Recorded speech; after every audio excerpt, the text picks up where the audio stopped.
Welcome back to another episode of Two Parents and a Podcast. Today is the sleep episode.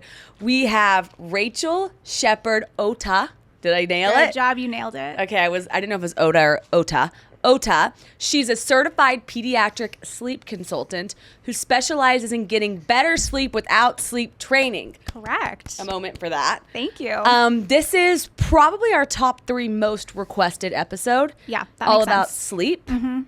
You are the perfect person to talk to about it. Thank you. I'm very excited about this episode. I think we were just talking about this before we got started. Well, first of all, thanks for coming. Of course. Thanks for having me. How was your flight? It was so nice. Was I mean, it? when you have 3 kids, a flight by yourself is truly just magical. I read my book. I had my snack. No one was climbing on me. And then It you was went to the very nice. hotel last night. Slept alone. Slept alone. It was beautiful. Yeah. Yeah. That's great. Got to walk this morning, get her coffee. Mm-hmm. Yeah, I was laughing because you were like, it's hot here. Nobody cares. And I was like, no, nobody cares. We're all used to it now. Because you're San Francisco based. I'm San Francisco, so it's always cold. Foggy, windy, freezing all the time. And I usually complain about that. But then when I'm in the heat, I like to complain about the heat. So, yeah. It's very hot here. You guys are going to have a true fall, though? We actually have our summertime in September, October. So it's really nice right now. But the whole summer you don't see the sun.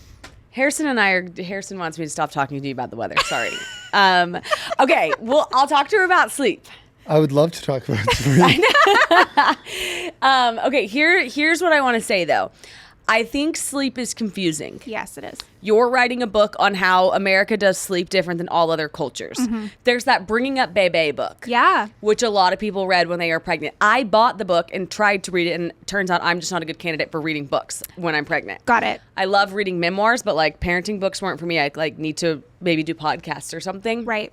But what that taught us too was like America does things different than cultures in a lot of areas. Yeah. Food, discipline, etc. So today we're going to talk to you all about sleep, and I think we're going to talk to you through the guise of 18 months and younger. Is that fair to say? Love that. Yeah. Okay. And then the other thing that the audience can expect is, well, I think the biggest thing is like you don't do the cry it out method. You got here from your own experience because you did the cry it out method with your first. Yeah. Yeah.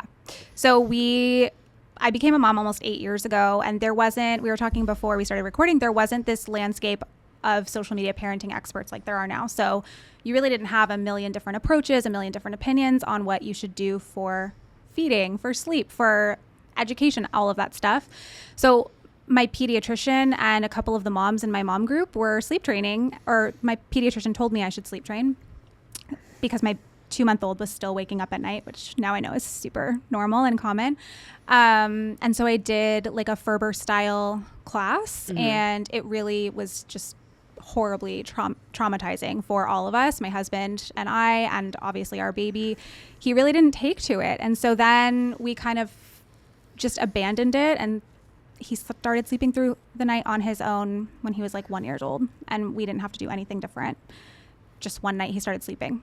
And that kind of made me think, I wonder what all the fuss is about. If babies will just figure it out eventually and do it, then why is there so much stress and pressure on getting them to do it earlier and earlier? And there are obviously so many systemic reasons for that, which we could get into. But I basically started researching other approaches when I was pregnant with my second, because I really just knew I didn't want to do it that way again. But I also was so terrified about not sleeping because that was really tough. The sleep deprivation is horrible. It's awful. And nobody really warns you about that. I mean, people say, oh, you're never going to sleep again. Like, enjoy your sleep now. But you don't really get it until the baby's here. So anyway, that was kind of how I found this other approach and this other path. Okay, and can you summarize the path for us? Yeah. Okay. So basically what I teach is that you don't have to sleep train. There are so many things that you can do in between doing nothing and full on cry it out, or, strict schedules and all of that kind of stuff that can be really intense. I teach about safe co-sleeping because a lot of parents end up co-sleeping even if they never planned on it. It's upwards of 60% of parents will co-sleep. And they won't admit it, I don't think. Yeah, exactly. And that's what we know, right? Yes, everyone's out there being like, no, I don't, but yes, I do. Exactly. So I'm very passionate about teaching parents how to do that as safely as possible. And then also there are parents that don't want to co-sleep, and that's totally valid too, but they also don't want to leave their baby to cry it out. So what are those in-between options? And there are so many things we can do to optimize sleep for everybody without doing things that don't feel right to your parenting style. Okay, I love it. I'm very excited. Harrison, why don't you take over, because he did just like a wonderful prep. Amazing. And you've got all these questions outlined. Okay. I love that. Let's do it. I guess before we get any further, is there anything else the listener should know about your background and your training in the matter? Sure. So as far as my background, before this, I started my Instagram account and my certifications in sleep and stuff in 2020. Before that, I was a teacher for a decade. So I have a master's degree in education and special education. And so I've always loved working with kids and with families. And I recently just finished up a fellowship at UC Davis in infant parent mental health, because I feel like that mental health aspect of not just the parent, but of the baby is something that's often really left out of the sleep conversation. So yeah, that's kind of where I'm coming from. Okay. Love it. So from your perspective, what's the ideal game plan a parent should follow following birth of a child when it comes to sleep? Lower your expectations is number one. I think when parents bring home their baby and they expect to put this baby down in their bassinet that they've purchased and that the baby will just sleep, and then that doesn't happen, I think that can be really scary and confusing, because you're like, well, what do we do now? Because they're just supposed to sleep. You're supposed to just put them down in this $1,000 bassinet that we bought, and they're supposed to just fall asleep and be happy. And that doesn't happen for such a large percentage of babies. So I think understanding realistic expectations is huge, whether that's taking a class before your baby's born or following some people on Instagram that you resonate with. Just getting prepared before, I think, is the most important thing. It's probably what my followers tell me the most often, that they just had no idea and they just were so unprepared for what sleep looked like. So many people take breastfeeding classes and labor classes and things like that, but nobody really thinks about the sleep because everybody just assumes babies sleep when they're tired. So I would say lower your expectations, have realistic expectations, and have flexibility in your plan. So yeah, you can have the bassinet, but then you should also prepare yourself on what to do if baby won't sleep in the bassinet. So educating yourself on safe co-sleeping practices. The Safe Sleep 7 is a really good resource for parents to learn about doing it safely. Setting up a plan with your partner. So if you have a partner, think about maybe taking shifts for those first few weeks when baby's waking up pretty often, so that it's not all on one person. I think those are the things that really kind of get you through that newborn period. And so much of it is also just surviving and getting through that period and just knowing this is a phase, this is not my life forever, and it will pass. And in the newborn period, if they're not sleeping, is there anything tactical you can do to make them sleep? Or no, all bets are off and like you just have to flow like water with this baby? It's a little bit of both, and part of it depends on your child's temperament. So some babies are just born more naturally easygoing, and they'll kind of fall into predictable schedules. And those are the babies you hear sometimes parents will say, oh yeah, my baby put themselves on a schedule, or oh, just use wake windows. It's like they talk about it like it's so easy. But then there are also babies who are born with more sensitive temperaments, and they just have very strong wills and minds of their own, and they will not take so easily to things like that. So my advice is that there is no such thing as a one-size-fits-all solution. And really those first few weeks should be spent getting to know your baby, learning their cues. There are a couple of things you can do that can really help. One is trying to help their circadian rhythm along. So babies are not born with a circadian rhythm yet. So they don't have, the melatonin, they don't have those different cues in their body to help them know when it's time for day and when it's time for night. They're just kind of on their own little schedule. So one thing you can do from the newborn period is exposing them to daylight during the day and having it be really calm and dark and dim at night. And that can start to kind of help them set up for being awake during the daytime and being asleep as much as possible at night. Fall is planting season. Did you know that many plants and trees actually do better when planted this time of year? But you have to know where to start. That's why I love fastgrowingtrees.com. I actually am obsessed with them.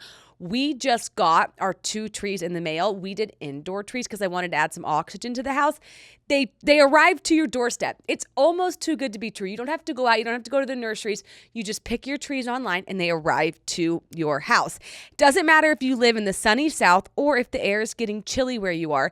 Their plant experts can help you find the perfect fit for your space. You can talk to a plant expert about your soil type, landscape design, and how to take care of your plants and everything you need. No green thumb required. So I asked, how often do I water these? Should I put them in sunlight? And I learned everything I need to know about keeping our trees alive. So this fall, they have the best deals for your yard, up to half off on select plants and other deals. And listeners of our show get 15% off their first purchase when using code 2parents at checkout. That's 15% off at fastgrowingtrees.com using code 2parents at checkout.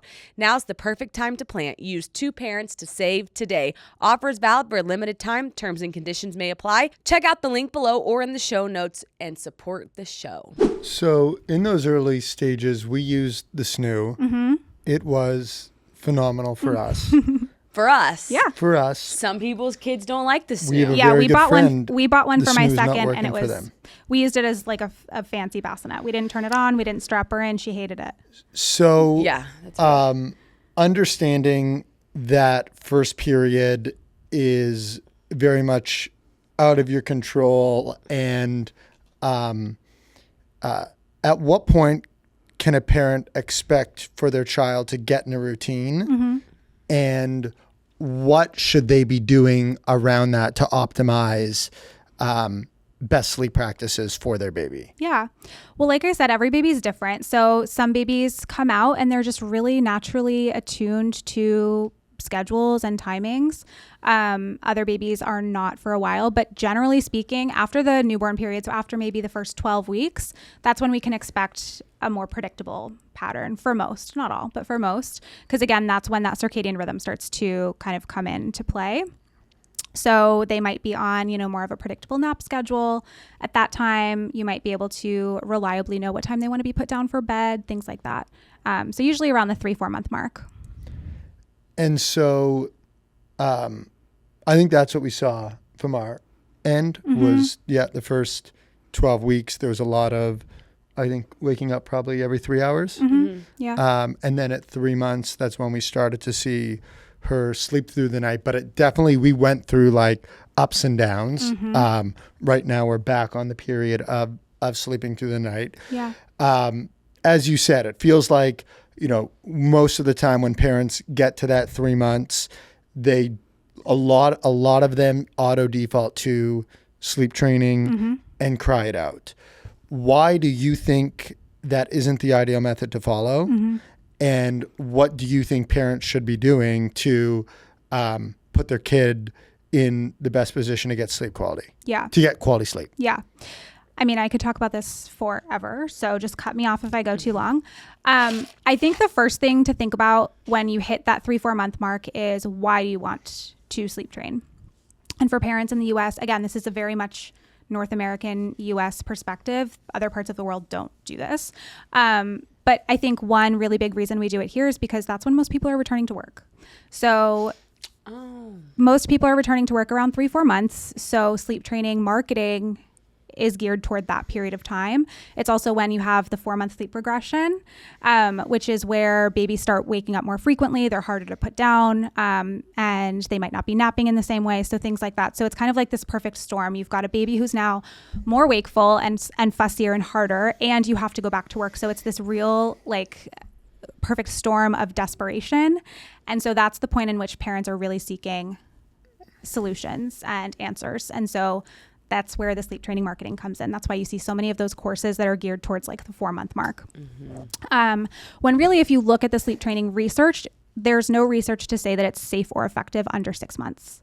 So I don't recommend sleep training at all because I don't think it's necessary and I don't think we have to do it as a one-size-fits-all solution. But if you are going to do it, it should be after 6 months. And even researchers that look at this and say, yeah, we're pro sleep training's great. Even those researchers say, but it shouldn't be under 6 months. So that's something really just important for parents to be aware of. I think, whatever method you choose, whether it's co-sleeping, whether it's cry it out, Ferber, something in the middle, you should just know what you're doing, right? You should have this informed consent, and you should know all of the pros and cons. So that's really what I would tell parents is do your research, make sure that whoever you're listening to for your sleep advice is reputable, and that they're not trying to sell you something that's inappropriate. So, and I don't think I answered the rest of the question. Yeah, I'm just deciding if I want to go to the 6 months or not. And why? Yeah, and then I'll go back to it. And so why? What happens at 6 months? Why? Why do? What does the evidence show at 6 months, and why that's when it's recommended to sleep train versus beforehand? It's really just that there hasn't been research done on the sleep training methods under 6 months to prove that it's safe or effective. Okay. So it's more of a lack of research, Okay. more than like we have this research that shows that it's not good for this reason. It's just we have a lack. And while we're on the topic of sleep training, can we talk through the pros and cons of sleep training? Yeah. Following 6 months? Yeah. So it's really just important to know for parents that sleep training does not improve sleep for babies. So that's just shown in the research that it's a really negligible amount. It's like 8 minutes or something that they might sleep more post sleep training. They're still waking up. So the parent is getting more sleep because the baby is waking up and no longer cueing. So after sleep training research, they'll give parents surveys asking how many times did your baby wake up after sleep training? And the parents are saying 0 because they're not being woken up. But then when you actually observe the baby, you see that they're still waking up. They're just not crying out.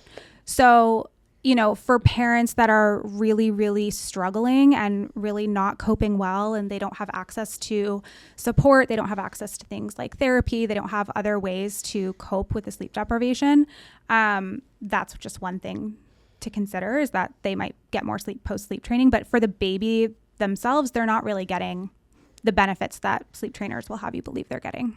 And what about harmful effects What about harmful effects on babies of sleep training? Yeah. I mean, unfortunately, we don't have a lot of research on pros or cons. And one of the reasons for that is that it would be unethical to conduct a study subjecting some kids to cry it out and other kids to not crying it out, right? So if you think about it, that kind of says it all right there, that it would be unethical to do that. There are some studies that have a 6-year follow-up or a 5-year follow-up, and a lot of people will point to those studies to say there's no harmful effects. But really, it just shows that there's the parent report that the attachment is fine, but that's parent report. It's not a method that would really be held up scientifically. A lot of these studies have other issues with their methods, where, there's a high dropout rate or things like that. So I think the research that we have is really lacking. I would never make a claim to say sleep-trained babies have insecure attachment, because we don't have that data. But I do worry about babies' stress responses, and I do worry about the attunement and the lack of attunement that can happen with sleep training, especially because we know that sleep training usually has to be repeated several times, and that process can be longer than like the 3 days that they promise. What was your experience with your first one? Yeah.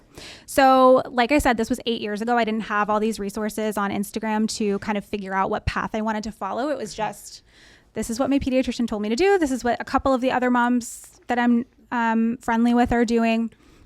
So we bought this sleep training course. It was basically the Ferber method. So if anybody's wanting to buy a sleep training course, just look it up for free. Don't pay for that.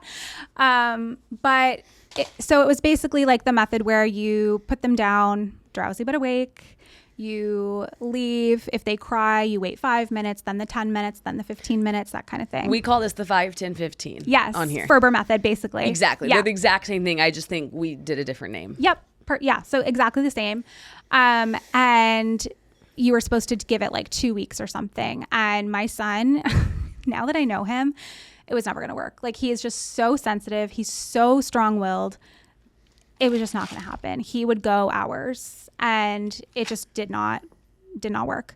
And so we gave up and then tried again a few months later. Didn't work again. Tried a few months later, didn't work again. And finally around 9 months, we were just like, okay, I can't do this anymore. This is just insane and it's not working. And it was interesting because a lot of our other friends had done it and say, oh, it worked. Like, you must be doing it wrong. So then there was all of this like shame and feelings of failure and like, there must be something wrong with our baby. Why is it so easy for everybody else? And it wasn't really until I started with my Instagram page that I realized, oh, wow, there's actually a huge community of people that either A, don't want to do this, or B, that it doesn't work for. But yeah, I think even now thinking about that, I'm just like, oh my God, what were we doing? It just felt so wrong at the time. Ever feel like you're running on empty, staring at your screen, hitting all that afternoon crash, and debating another coffee or energy drink that you know you will regret? Enter Neuro Gum and Mints, you guys. Neuro's energy and focus gum and mints give you clean, focused energy without the crash, sugar, or sketchy ingredients. It's time to switch to good energy, which I know is something that we all want, whether you're working a 9-to-5 desk job, whether you're a parent, whatever it is that's going on. We all have that afternoon crash, and Neuro's gum truly can help you. Neuro's energy and focus is powered by natural green tea caffeine. There's no sugar, no aspartame, no crash. Neuro can be shared or enjoyed on the go, anywhere, anytime, just for discreet and good energy. All you have to do is chew it and go on your way. Neuro also offer caffeine-free options for all-day wellness support. Neuro's memory and focus gum are made with American ginseng to support mental clarity minus the jitters. Neuro's sleep and recharge mints offer melatonin and chamomile to help you unwind and rest without pills or sugary gummies.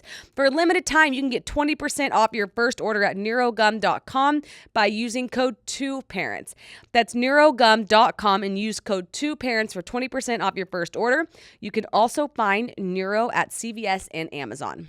So is your point like that the Ferber method does work for some babies and it works wonderfully? Mm-hmm. And for some babies, they're large candidates for co-sleeping. Mm-hmm. And so it's not a one size fits all. It's really reading your baby. Right. And so for you, for example, with your first, do you say his name? Yeah. Okay, Otto. Otto, yeah. So for Otto, for example, he did the Ferber method. It didn't work. Right. If you were coaching or helping you, would you have said, okay, try co-sleep now? Or what's your gut telling you should do? And then like you would pivot to something else? Or no, like mom and dad are just waking up when he wakes up and like this baby's not going to be. Yeah. So it's funny because I look back now and he was only waking up once or twice a night. So I kind of look back now like, what were you doing? You had a baby that actually was so fine, especially compared to my girls. Like my girls woke up way more than he did, but it's just all about perspective. At the time, I thought he was a terrible sleeper. And I thought, there's these books like 12 hours by 12 weeks. You just think that they should be sleeping through the night so early because these are all the messages you're getting. So yeah, when the sleep training didn't work and I was back to work at this point, which is why we did it in the first place, because I was scared to go back to work sleep deprived. But once it didn't work and we had to abandon it, I just went back to, he would go down in his crib.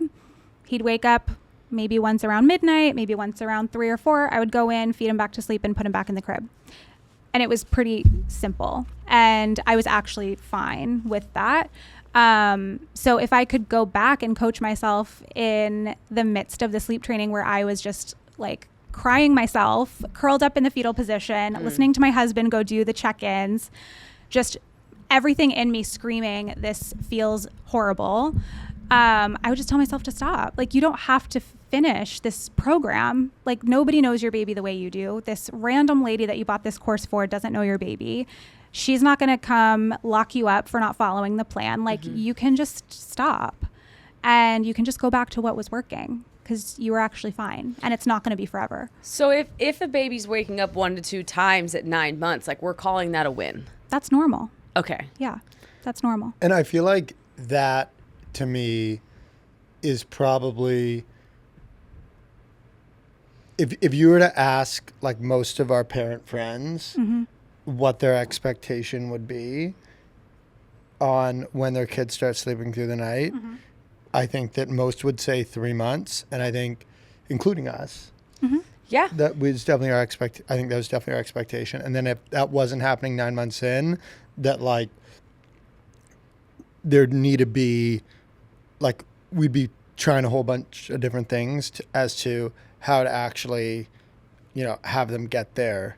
But is that Their 12 hours because, and is that because you're really struggling and you're not coping well with the sleep deprivation and you're really, really suffering? Or is it because you just think it should be different and there's something you need to fix? I was struggling with it. I was exhausted and hearing phantom cries and like not doing so well with the no sleep. You were doing fine. So that was just a personal thing. Yeah, everybody's different. Yeah. Yeah, and then I do think there's definitely the element of like, okay, we definitely like aren't ones that we want to put pressure on our child, but we also want to, we hope that they loosely do track, like the trajectories towards sleep. Yeah, and other things, and so it is interesting. It feels like that. There's what you're saying is there's a pretty big misperception about this. Yeah. So I was just in Denmark over the summer doing research for my book, and I would ask parents, when did you expect your baby to sleep through the night? And they looked at me like I had 5 heads, and they were like, babies don't sleep through the night. It's really just our perception is everything, and the messages that we get are everything. And if you have a baby that sleeps through the night early, then that's great. But also know that might not stay. Like the trajectory you were just talking about is actually not that common. It's more common for there to be ups and downs and regressions and, kind of 2 steps forward, 1 step back sometimes. Okay. So, well, I'm going to share something that I bet a lot of moms go through. Yeah. So we have, let's call it 5 or 6 close friends with babies within 3 to 6 months of Tate. And some of them would sleep through the night. I think everybody used different methods. And I felt like if Tate wasn't sleeping through the night and their babies were, I did feel like a little bit of like, what are we doing wrong? Or like, should we do a different method or something? Yeah. And what it all boiled down to was like confusion. I didn't know how to navigate it. I didn't know if like one method was more right or more wrong. And it's so funny because when, let's say we have baby number 2, I'll have a totally different thought on how to do the sleep. But when you're going through it for the first time, it's like scary and it's unknown waters and you're tired. Yeah. So it's like the one area where you're like when it comes to weaning off pumping, I have a very clear picture of how to do it and I'm doing it. Yep. And I read something, I thought that sounds good for me. There's no emotional attachment to it. I'm thrilled to actually stop, right? Yeah. But when it comes to sleep training, I'm like, there is emotional attachments to it. Cry it out could work for some people. It's just simply not going to work for us. So I couldn't do it. Yeah. I do want to push a bit here though, because I think what you're saying isn't something that is commonly understood. So there's got to be a point at which there is the expectation that they start sleeping through the night, correct? Yeah. And what is that age? 2 or 3. 2 or 3. And so you're saying, hey, parents, wake up until 2 or 3. There's a very high chance that your baby is going to be waking up periodically throughout the night. I wouldn't say there's a very high chance, but when we look at sleep research, and we have a couple of studies that look at some pretty big cohorts of children, like a couple thousand children, we see tons of variability. So at certain points, like 8 months, for example, if anybody with an 8-month-old or 8 to 10-month-old is listening, you're probably waking up a ton. This study showed that there were anywhere between 0 and 21 wake-ups at 8 months. And then what it also showed is that by 2 years, most kids are sleeping through the night, but that some aren't until closer to 3. But another thing that I talk about all the time, because this is also so important, is that if your child is ever waking up hourly, like if they're up every hour for weeks or months at a time, or they're not sleeping through the night by about 2 or 3, like there's something going on. And this is another one of my gripes with the sleep training industry, is that it sweeps a lot of these potentially dangerous medical issues under the rug and tells you to just fix it with sleep training. When really, if we have a parent that's presenting to us exhausted because their child is up constantly, there is something going on with that child. That's not normal to be waking up that much. There are things like sleep apnea, iron deficiencies, allergies, all kinds of other things that I call red flags that we need to be investigating, and we're really not doing a good enough job of that. Oh, and then you're like trying to make them sleep. Yeah. And so, yeah, what is the general expectation that a parent should have in terms of what the wake up frequency is over the first 12 to 18 months of childhood? Yeah. So again, it's so variable. Like I said, at 8 months, you could have a baby that's 0 times and a baby that's 21 times. And like all of that in between is what we see. So I would say, personally, I would say if a baby under a year is still waking up a couple of times and they're going back to sleep relatively easily, that's pretty normal. The number of wake ups is also not necessarily the most important thing. It's what are those waking up periods looking like? So is the baby just fussing a little bit and then going back to sleep? Do you count that as a wake up? Is the baby screaming bloody murder and not settling down for an hour? That's also a wake up. So it really does kind of depend on what those wake ups look like, how disruptive they are to the family, and how much sleep overall the child is getting. But I guess like there's obviously a wide range, but where does it get concerning to you? It would get concerning to me if there were hourly wake ups or, upwards of 6 or 7 wake ups for a baby that's under 1 or under 2. If a baby's closer to 2 or, we're getting into toddler age, if they're waking up more than a few times, then that would be outside of the range of what we see. But again, it doesn't always mean something's wrong. And we have to look at the sleep location too. So if your baby is in a crib in their own room and they're waking up a ton, but then you decide to bring them in your bed and they co-sleep and they sleep beautifully through the night when they're next to you, then that might just be a baby that's having some separation anxiety or that just might need that extra closeness. And it's not actually that they're waking up a ton because there's something wrong with their sleep. They're just that type that needs more proximity. And that's actually normal. Let's talk about the pros of co-sleeping. Can you walk us through those? Yeah. So I co-slept with my middle, and then I'm still currently co-sleeping with my toddler like half the time. She comes into our room in the middle of the night, most nights still. The pros of co-sleeping, it tends to lengthen the breastfeeding relationship. So if breastfeeding is something that's important to you, co-sleeping does make that easier, and we see longer term breastfeeding with co-sleeping families. Fewer wake-ups often. So the wake-ups themselves are less frequent, but also they're usually quicker because you can respond more quickly and you can kind of settle them down before they get super worked up or they're fully awake. And a lot of families just feel that it really increases bonding, especially for parents that work. About half of my community are parents that work outside the home. They're not stay-at-home parents. And they co-sleep for that reason. They say, we're away from our baby all day long. Co-sleeping is when we get to be together all as a family and snuggle and spend that time that we missed out on during the day. So there are so many benefits. Oh, yeah. That's so sweet. And there's, I think co-sleeping scares a lot of parents. You hear some scary stories. And so what are the co-sleeping best practices you would suggest parents to follow? Yeah. And how would you address those that say it's dangerous? Yeah. So as far as the claims that it's dangerous, I have a bunch of articles that I can give you in for your show notes if people are interested. I would look at the Safe Sleep 7 guidelines. So that's a set of guidelines. It says 7 because it sounds cute, but there's actually a lot more things that you should follow. The most important, I would say, are that you have a healthy full-term baby, breastfeeding mother, and people feel a lot of different ways about that, but the reason for that is just that there's this increased synchrony between baby and mom if mom is breastfeeding, and you want to have a safe sleep surface. So that means a bed that is firm, it's clear, there's no big duvets, there's no heavy pillows, there's no pets or other children in the bed, and baby is lightly dressed, not swaddled. So if those conditions are met and all of the other ones that are mentioned in the Safe Sleep 7, then it's really not as dangerous as people think it is at all.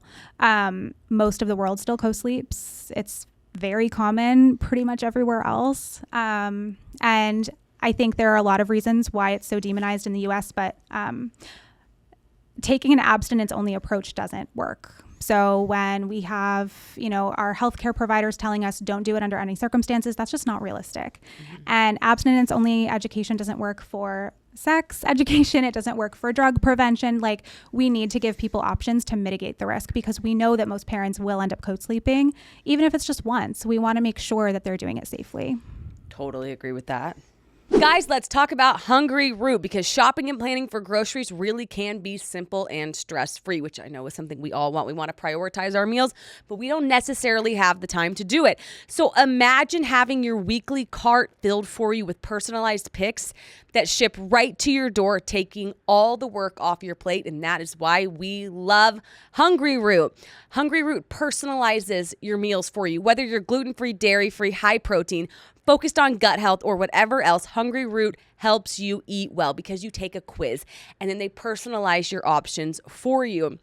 Hungry Root also helps you by reducing food waste and avoiding multiple impulse grocery buys, because there's nothing worse than doing all these different impulse grocery buys, nothing that you will use. They don't actually go into a meal, and then you end up just throwing them away. So take advantage of this exclusive offer for a limited time. Get 40% off your first box, plus get a free item in every box for life. Go to hungryroot.com/2parents and use code 2parents.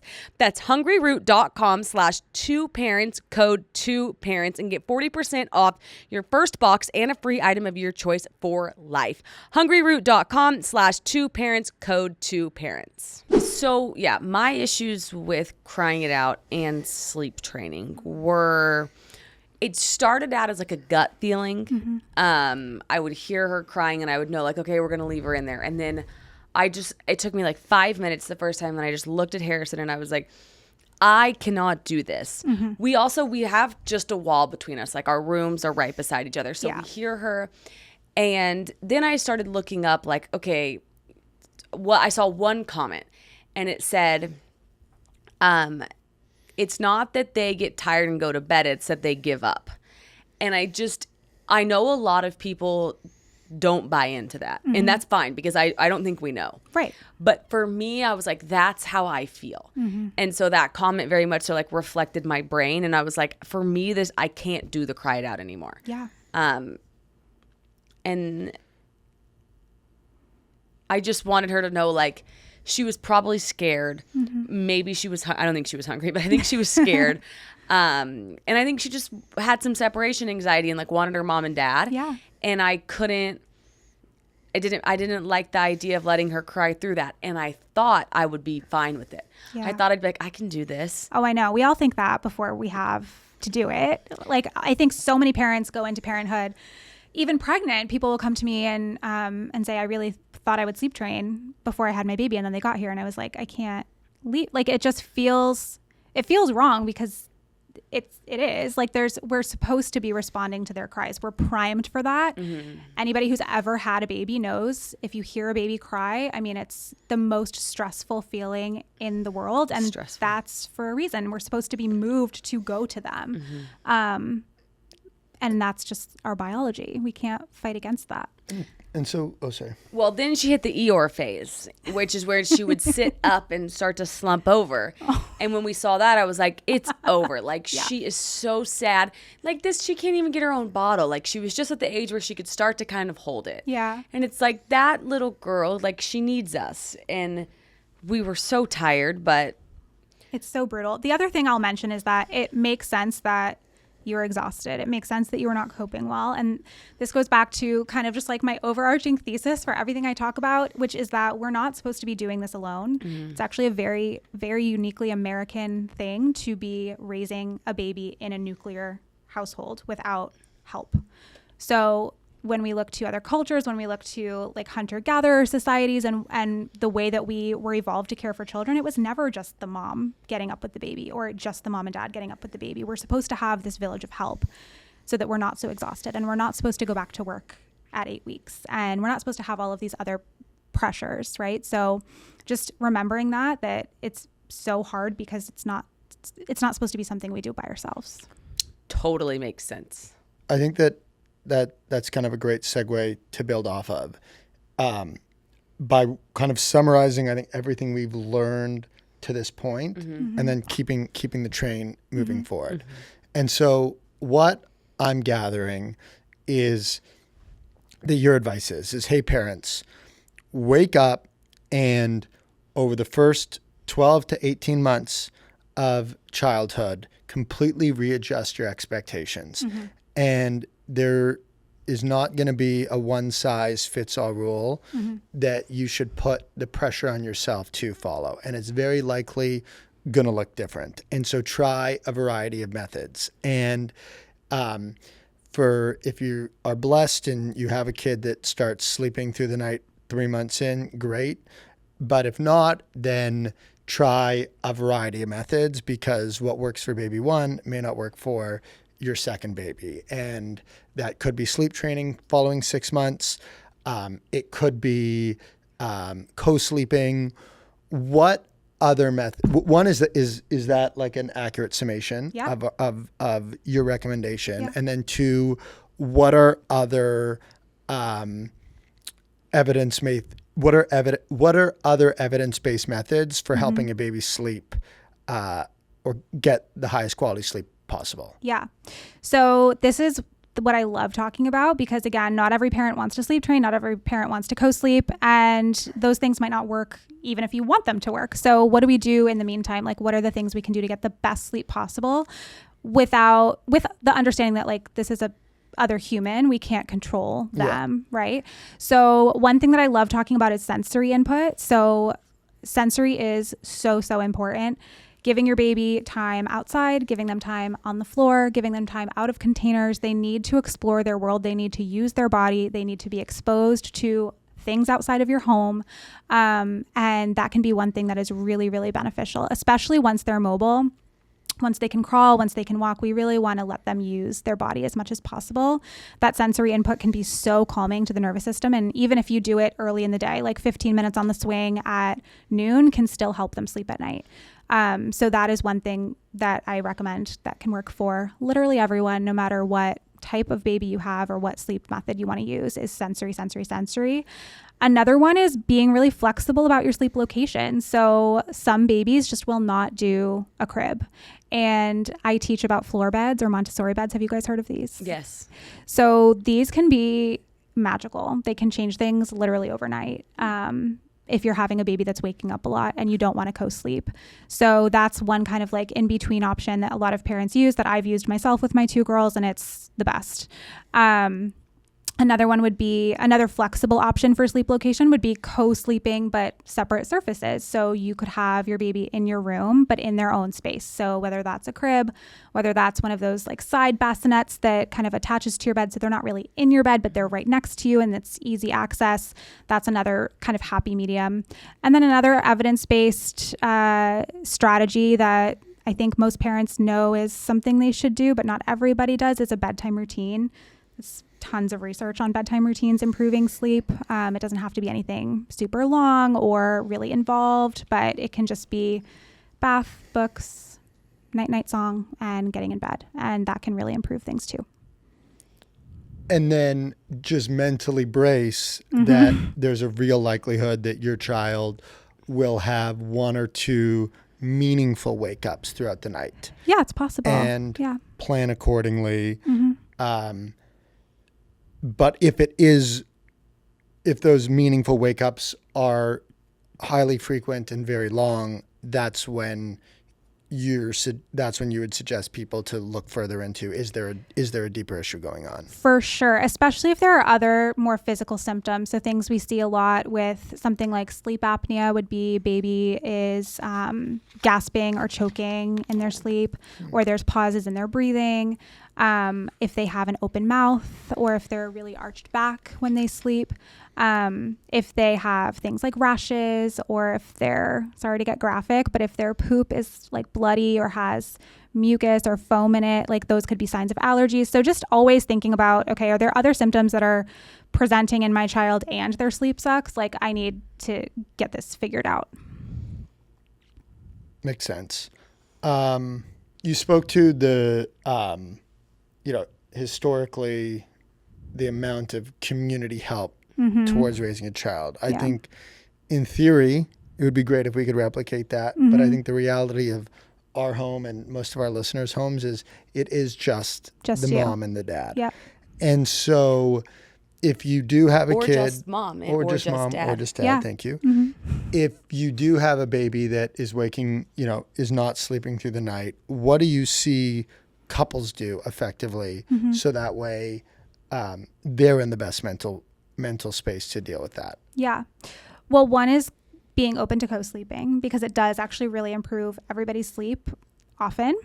If that's not something you want to do, then taking shifts is another really nice strategy, so that each parent can get an uninterrupted block of sleep. So I think we have these ideas that we need 8 uninterrupted hours to feel functional, which is really not actually true. As much sleep as we can get is obviously great, but even if you can get a block of 3 or 4 hours, it can really shift your mental health. So maybe that's, dad or second parent taking the first shift of the night so that you can go to bed early. Maybe you sleep from 8 to 12 and then you're on for the next shift. Or maybe that's other parent is waking up at 5 a.m., doing that early morning feed and chilling with baby. And then you get to sleep from like 5 a.m. till 7 or 8 so that you have those couple of hours where you're off the clock. So figuring out a schedule that will work for you can be really helpful. Yeah, we've naturally done shifts that have traded off through time. Yeah. One, and this could, just be, I don't know, in our heads, but what we find is who goes and gets her in the morning is who she's most attached to. Is that true? I've never seen any evidence to support that, but it is interesting. I swear.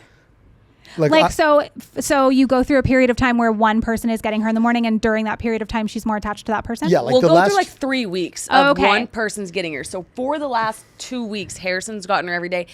And she is that wants to hug him. She's rewarding you for being the one to come set her free. I think so. Is that real?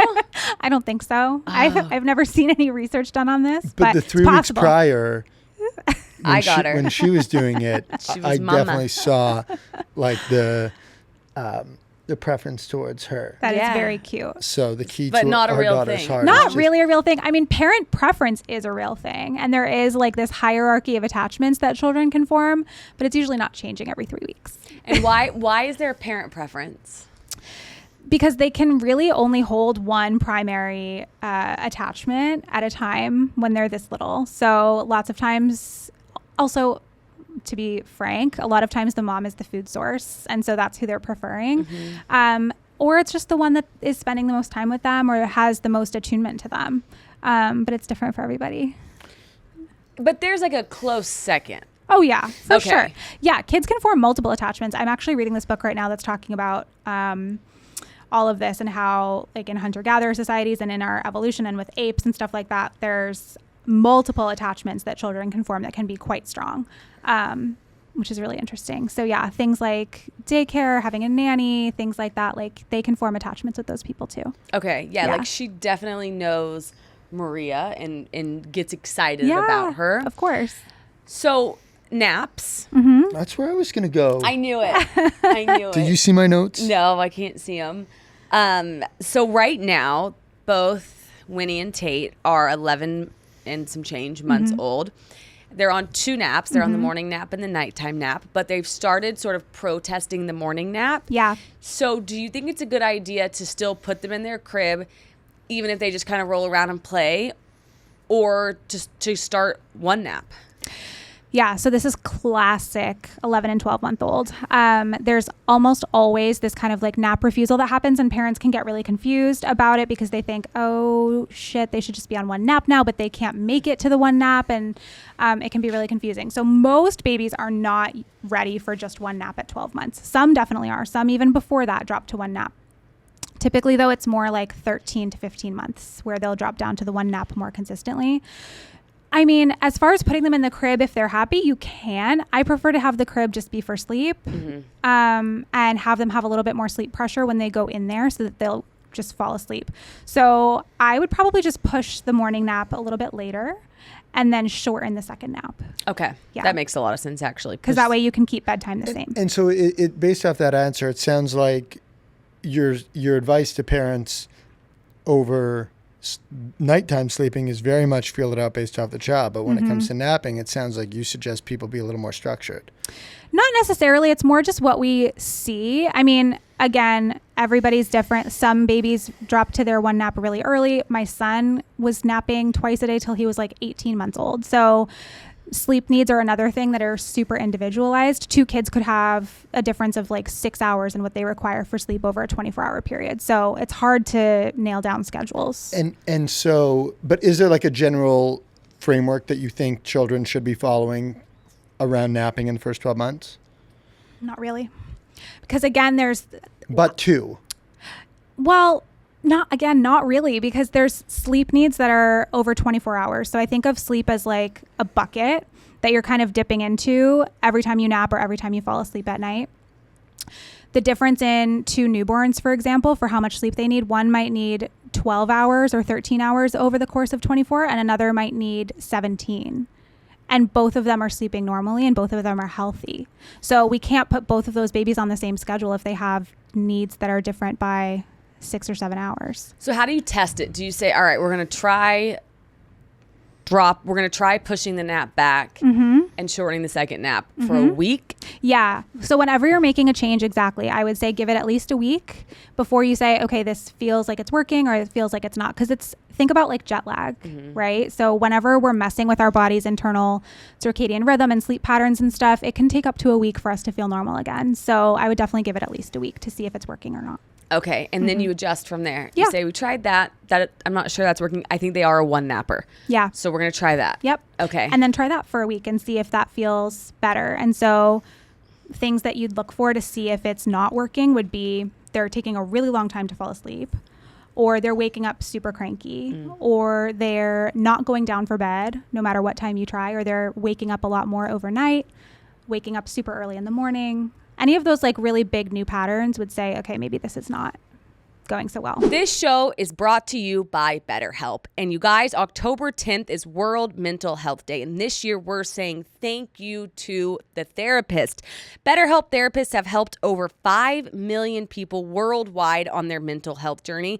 And that's millions of stories, millions of tears, millions of people that have had a chance to talk to their therapist. And behind all 5 million is a therapist who showed up, listened, and helped somebody take a step forward.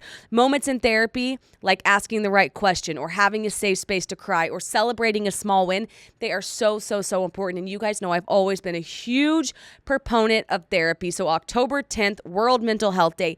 Thank you so much to the therapists. And you guys know I love BetterHelp because you can pick an online therapist. You can switch at any time.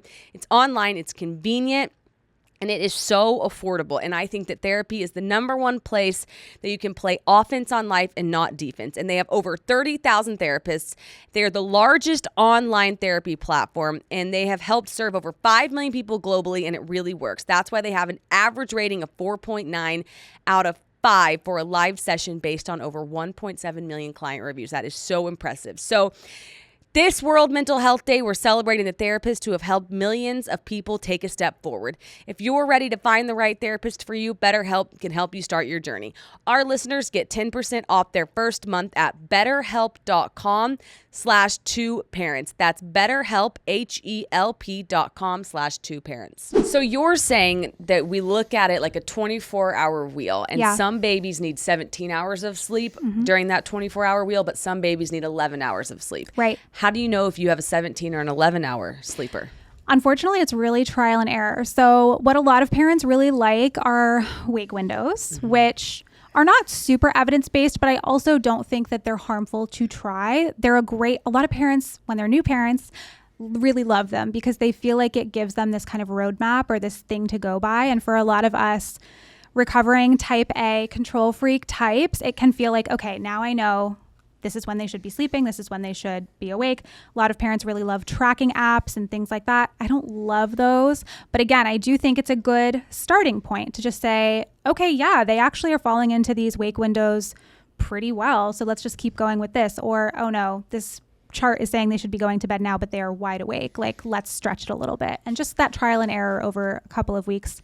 If you're tuned in, you'll figure it out pretty quickly, I feel. Okay, it's a gut feeling. Yeah. Okay.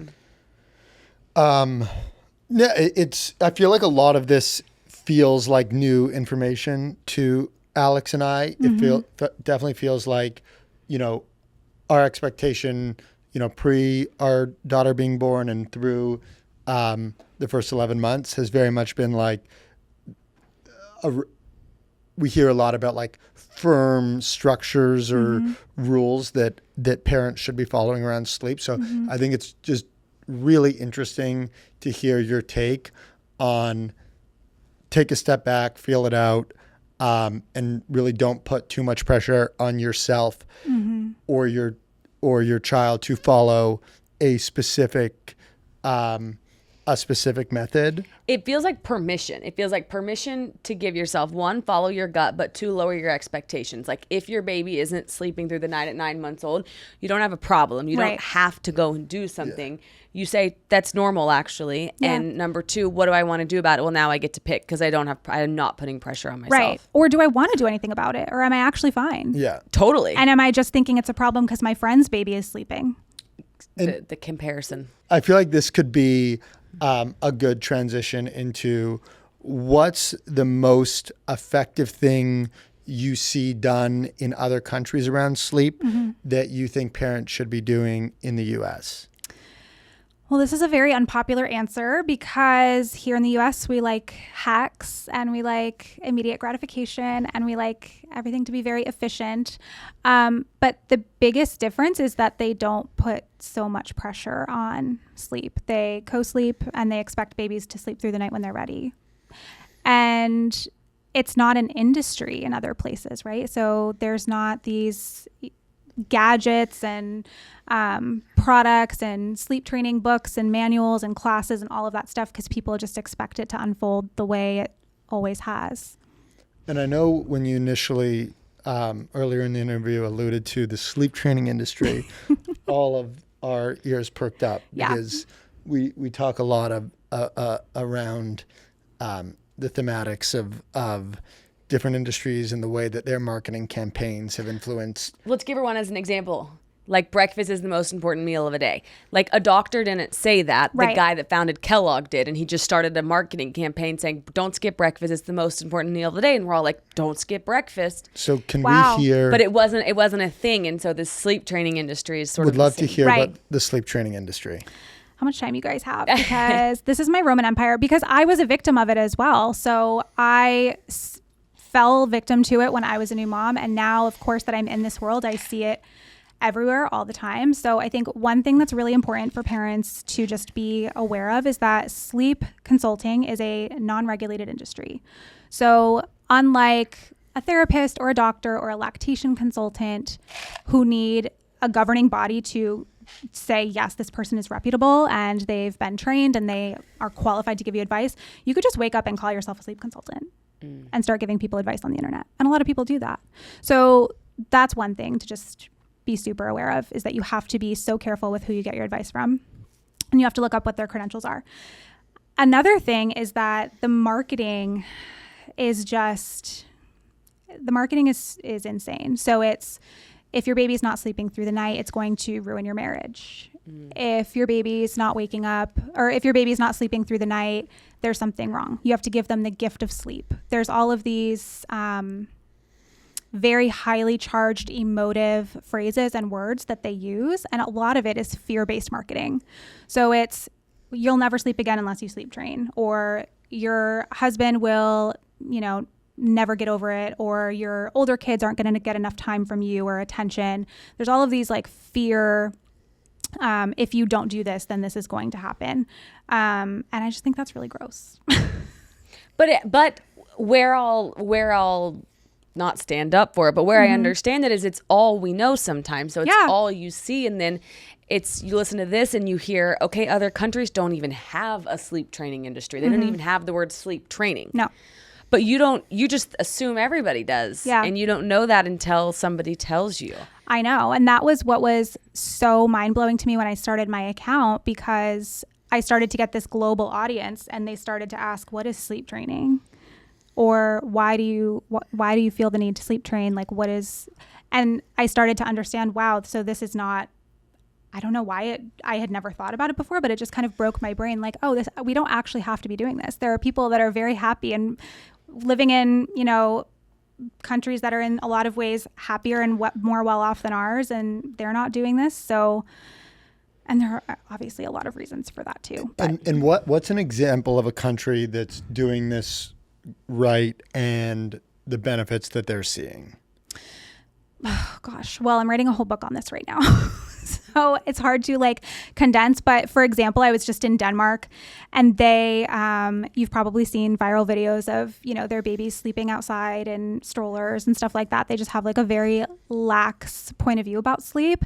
They co-sleep until their baby is about 1, but they also have maternity leave for a year. So there's not that pressure of, we have to get baby sleeping through the night because I have to go back to work, because they're just able to, you know, be home and be on baby mode during the day. So it's just a very different way of looking at things, but they're like one of the happiest countries in the world, and their kids are happy and doing really well. So it's all connected.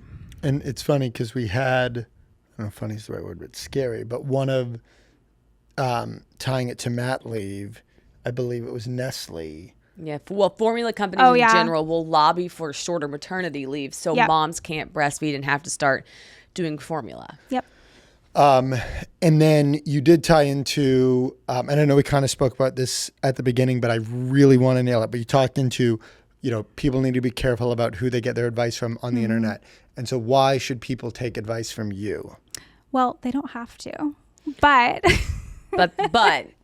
And that's the thing too. Like, if you don't want to take my advice, or you don't trust what I say, or it doesn't work for your family, like, that's also fine. I want every parent to feel comfortable with who they get their advice from and what approach they choose.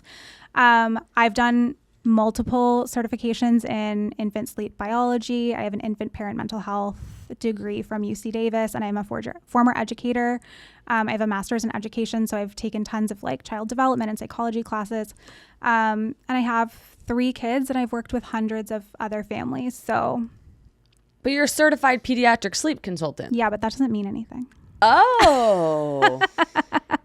I mean, it does. Like, I did the work and I took the course, and I believe in the certifications that I've done, but there's no like upper regulatory body saying, yes, you are certified. It's just this person who made up a certification course and is certifying people.